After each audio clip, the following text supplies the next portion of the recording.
విధంగా మీరు హ్యాపీగా ఫీల్ అవుతుంది? సరిగా యథా రాజా తదా ప్రజ.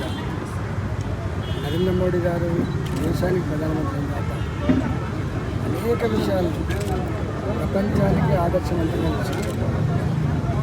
యోగాని ప్రపంచ దేశాలతో ఇచ్చింది. ప్రపంచ యోగా దినోత్సవం ప్రకటించింది. ఏ పర్యావరణ పరిరక్షణ కోసమైతే ప్రపంచ దేశాలు అలటపడుతూ సమ్మిట్ నిర్వహించింది. దానిలో భాగంగానే మన దేశంలో దాన్ని ఆచరించి చూపించినటువంటి వ్యక్తి ఇప్పుడు కూడా ప్రజల శక్తి చాలా గొప్పది.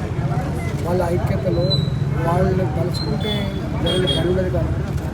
ప్రభుత్వం చేస్తే కాదు, ప్రభుత్వం సెన్సిటైజ్ చేస్తే అయిపోయి చెప్పి ప్రతి కుటుంబం వాళ్ళ పెద్దల పేట ఒక మొక్క నాటండి, పర్యావరణ రక్షించుకోండి అని చెప్పి దానికి స్పందించిన భారత జాతి ఇవాళ ప్రతి ఇంట్లో నిర్వహిస్తాను.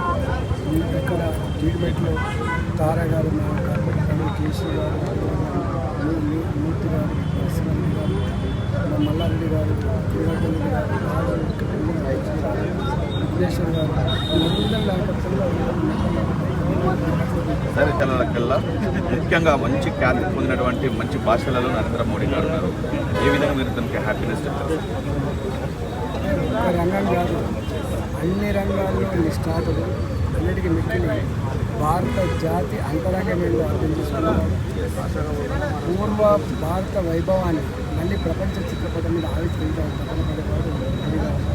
తప్పకుండా మోడీ గారి నాయకత్వంలో భారత జాతి ఉత్పన్నపోతుంది. భారత జాతి మన ఆత్మగౌరవ భవనం మరోసారి